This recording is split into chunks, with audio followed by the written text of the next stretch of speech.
വൈകുന്നേര സമയങ്ങളിൽ ഇങ്ങനെ ആകാശം നോക്കിയിരിക്കാൻ എനിക്ക് എന്തോ ഒരിഷ്ടമാണ്. കാരണം പറവകളും പരുന്തുകളും കാക്കകളെല്ലാം ഇങ്ങനെ പറന്നു പോകുന്ന കാണാൻ. അപ്പം ഞാൻ അധികവും വൈകുന്നേര സമയങ്ങളിൽ ചായ കുടിക്കുക ഫ്രണ്ട് പോയിട്ടാണ്, കൊനായി പോയിട്ട് ഇരുന്നിട്ടാണ് ചായ കുടിക്കുക. കാരണം ഇങ്ങനെ പറന്നു പോകുന്ന കാണാൻ എനിക്ക് ഭയങ്കര ഇഷ്ടമാണ്. അതിൻ്റെ ബാക്കി ഞാൻ ഇപ്പോൾ പറഞ്ഞു തരാം. നമ്മൾ ഇതിലേക്ക് വരിക. അപ്പോൾ അതെല്ലാം കഴിഞ്ഞ് നിസ്കാരവും കാര്യങ്ങളെല്ലാം കഴിഞ്ഞ് ഞാൻ അടുക്കളയിൽ വന്ന് നോക്കുമ്പോൾ രാത്രിക്കേക്കൊന്നും കറിയൊന്നുമില്ല. പിന്നെ എന്ത് ചെയ്യുമെന്ന് ഇങ്ങനെ ആലോചിച്ചിരുന്നു. എനിക്ക് ഭയങ്കര മടിയാണ് രാത്രിക്ക് കറിയും പത്തിലും എല്ലാം ഉണ്ടാക്കാൻ. ഉച്ചക്കത്തെ എന്തെങ്കിലും ഉണ്ടെങ്കിൽ എടുക്കും, അല്ലെ രാവിലത്തെ കറി ഞാൻ പെട്ടെന്ന് ഫ്രിഡ്ജിലേക്ക് മാറ്റിയിട്ട് അങ്ങനെ എടുക്കും. അപ്പോൾ ഞാനെന്ത് ചെയ്തെന്നറിയാം, ഞാനിപ്പോൾ 2-3 തേങ്ങ ഉരിച്ചിട്ട് ഫ്രീസറിലേക്ക് മാറ്റി വെക്കും. അപ്പോൾ അരി എടുക്കാൻ നോക്കുന്ന സമയത്ത് ആ ഫ്രീസറിൽ തേങ്ങ കാണുന്നത്. പിന്നെ ഒന്നും നോക്കിയില്ല, തേങ്ങ എടുത്ത് അരച്ച് കുറച്ച് തണുപ്പ് പോയി അരച്ച് മുട്ടക്കറി ഉണ്ടാക്കി, മുട്ട പുഴുങ്ങിയിട്ട്. അപ്പോൾ ഞാനിതാ പത്തിൽ പരത്തിയിടുന്നുണ്ട്. മുട്ടക്കറിക്ക് വേണ്ടിയിട്ടുള്ള മുട്ട രണ്ടും അടുപ്പത്തുനിന്ന് ഗ്യാസും വന്ന് ആവുന്നുണ്ട്. പത്തിലെന്ന് പറഞ്ഞാൽ ഇതിൻ്റെ പേര് തുറുക്കി പത്തിൽ എന്നതിന് പറയാം.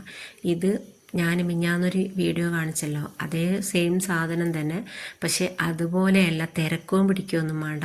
ഇത് നല്ലോണം കട്ടി കുറച്ച് പരത്തിയിട്ട് ഫ്രൈ പാനും വന്ന് 2 സൈഡും ഇങ്ങനെ അപ്പുറം ഇപ്പുറം മറിച്ചിടുന്ന സമയത്ത് ആർക്കേജോ അല്ലെങ്കിൽ മിൽമേൻ്റെ നെയ്യോ, പണ്ടൊന്നും ഞാൻ ചെറിയ സമയത്തൊന്നും അങ്ങനെ എണ്ണയൊന്നും പരട്ടിയിട്ടൊന്നുമല്ല തിരുത്ത്, അന്നൊന്നും അങ്ങനെ എണ്ണയൊന്നും ഉണ്ടാവലില്ലല്ലോ, പശു നെയ്യ് ഉണ്ടായാലുണ്ട്.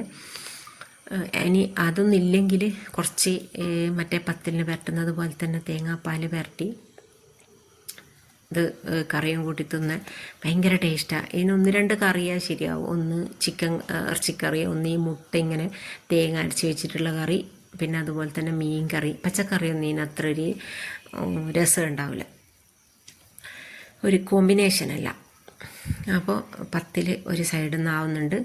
പിന്നെ ഇതാ ആ മുട്ട ഇറക്കിയ ആ ചട്ടിയിൽ തന്നെ ഞാനിതാ വെളിച്ചെണ്ണ ഒഴിച്ച് കൊടുത്ത്, പിന്നെ ഉള്ളിയും 2-3 പച്ചമുളകും ഇട്ട് നല്ലോണം അതൊന്ന് മൂപ്പിച്ചെടുത്തിട്ട്, തക്കാളിയും ബാക്കിയുള്ള ഇഞ്ചി വെളുത്തുള്ളി ഇതൊന്നും വേണ്ട, നല്ലോണം ഉള്ളി മൂത്ത് കഴിഞ്ഞാൽ അതിലേക്ക് നമ്മൾ മഞ്ഞളും മുളകും കുറച്ച് ഗരം മസാല ഇട്ടിട്ടുള്ള നല്ലോണം ഒരരപ്പരക്കുക. എന്നിട്ട് അത് അതിലേക്ക് ഒഴിച്ച് കൊടുക്കുക.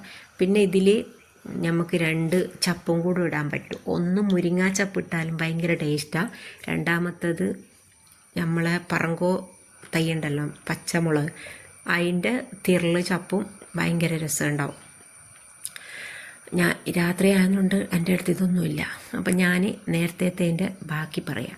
ഈ പരുന്തുകളും പറവകളൊക്കെ ഇങ്ങനെ പോകുന്ന സമയത്ത് ഞാൻ ഐറ്റങ്ങളോട് ഇങ്ങനെ കഥ പറയും. എനിക്ക് ഭയങ്കര ഇഷ്ടമാണ്. ഇങ്ങനെ അവരോട് ഇങ്ങനെ പറയും, നിങ്ങൾക്ക് എന്ത് സുഖമാണ് വീട്ടിൽ പോയാൽ, ഒന്നും പ്രശ്നമില്ല, നിങ്ങളാരും ഒന്നും പറയൂല, എനിക്ക് നിങ്ങളെ ഇഷ്ടത്തിന് കിടന്നുറങ്ങുക, ഇഷ്ടത്തിന് എണീക്കുക, പൈസേൻ്റെ പ്രശ്നങ്ങളൊന്നും ഉണ്ടാവില്ല. ഇങ്ങനെ ഈ ഞാൻ വൈകുന്നേരം ആകുമ്പം വയലിൽ പോയി നിൽക്കുക, ഇവർ തിരിച്ച് പോകുന്ന കാണുവേന്. എന്നിട്ട് ഓരോരുത്തർ ഇങ്ങനെ വർത്താനം പറയും. അതേപോലെ തന്നെ മഴ പെയ്യുന്ന സമയത്തും ഞാനിങ്ങനെ മഴേൻ്റെ അടുത്ത് ഇങ്ങനെ വർത്താനം പറയും. അപ്പം മഴ നമ്മൾ കുറേ ഇങ്ങനെ വർത്താനം പറയുന്ന സമയത്ത് മഴ നല്ല ആഞ്ഞി പെയ്യുമ്പോണ്ട് നമ്മളെ ശരീരത്തിലേക്ക് ആ ഒരു മഴേൻ്റെ എന്താ പറയുക, ഒരു ചില്ലടിക്കുമല്ലോ. അപ്പോൾ ആ ചില്ലടിക്കുമ്പോൾ എനിക്ക് ഫീൽ ചെയ്യും എന്നെ മായ കെട്ടിപ്പിടിച്ച് കെട്ടിപ്പുണർന്ന് സാരയില്ലടോ പോട്ടെ അങ്ങനെ പറയുന്നതായിട്ട് എനിക്ക് ഫീൽ ചെയ്യും. അപ്പോൾ കുറേ എനിക്കൊരാശ്വാസം കിട്ടും. ഞാൻ ഏറ്റവും കൂടുതൽ എൻ്റെ കാര്യങ്ങളെല്ലാം പറഞ്ഞിട്ടുണ്ടാവുക ചിലപ്പം മഴേൻ്റെ അടുത്തായിരിക്കും. പിന്നെ ഈ പറവകളോടും പരുന്തുകളോടെല്ലാം ഞാൻ ഓരോ കാര്യങ്ങൾ ചോദിക്കും, വെറുതെ ചോദിക്കും.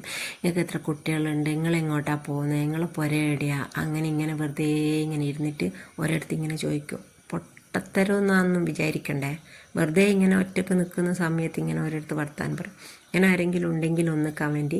അപ്പോൾ ഇതാ എൻ്റെ അടിപൊളി മുട്ടക്കറിയും തുർക്കിപ്പത്തിലും ഇവിടെ റെഡി ആയിട്ടുണ്ട്. ഞാൻ എല്ലാം കഴിഞ്ഞ് ക്ലീനിങ്ങും കാര്യങ്ങളെല്ലാം കഴിഞ്ഞ് കുളിച്ച് ഫ്രഷായി എന്നിട്ട് ഞാൻ വന്നിട്ട് ഭക്ഷണം കഴിച്ച. പിന്നെ ഉച്ചക്ക് അടുക്കളയിലില്ലാത്തത് കൊണ്ട് അടുക്കള വലിയൊരു ക്ലീനിങ്ങിൻ്റെ പരിപാടിയൊന്നും ഇല്ലേനും, വെറും ഒരു ആ ഭക്ഷണം ഉണ്ടാക്കിയെടുത്തിൽ മാത്രമേ ഒന്ന് ക്ലീൻ ചെയ്യേണ്ട ഒരാവശ്യമുള്ളേനു.